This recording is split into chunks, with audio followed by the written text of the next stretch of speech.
გამარჯობა, მე კონსტანტინე ვარ. მართლმადიდებელი სამყაროს შობას აღნიშნავს.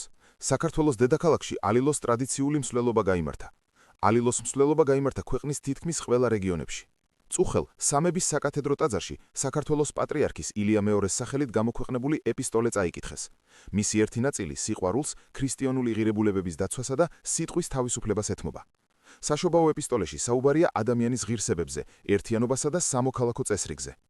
საშობაო ლიტურგიას სამების საკათედრო ტაძარში დაესწრნენ პრეზიდენტი, პრემიერი, პარლამენტის თავმჯდომარე, აღმასრულებელი და საკანონმდებლო ხელისუფლების წარმომადგენლები. საზეიმო ღვთისმსახურება საპატრიარქო ტახტის მოსაყდლემ, მიტროპოლიტმა შიომ, სინოდის წევრებთან ერთად ჩაატარა.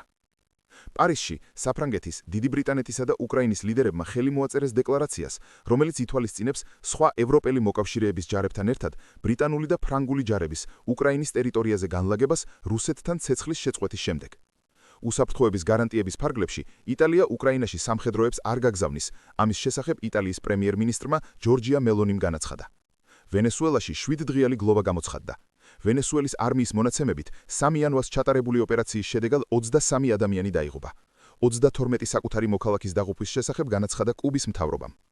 7 ამერიკელი სამხედრო დაიჭრა შეერთებული შტატების მიერ ვენესუელაში ჩატარებული სპეცოპერაციისას. ამის შესახებ იუწყებიან NBC News-ი, Fox News-ი და სხვა ამერიკული მედია საშუალებები პენტაგონიდან მიღებული ინფორმაციაზე დაყრდნობით.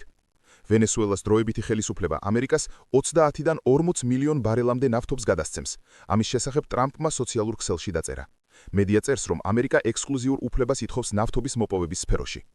გრენლანდიის დაუფლების ვარიანტებს განიხილავენ პრეზიდენტი დონალდ ტრამპი და მისი გუნდი.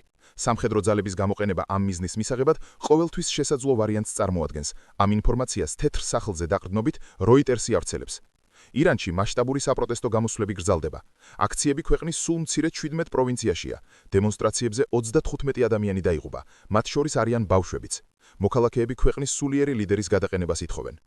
საქართველოს სამართალდამცავებმა აღკვეთეს ქვეყანაში დიდი ოდენობით ნარკოტიკული საშუალებების შემოტანის ფაქტი. დაკავებულია ისრაელის მოქალაქე.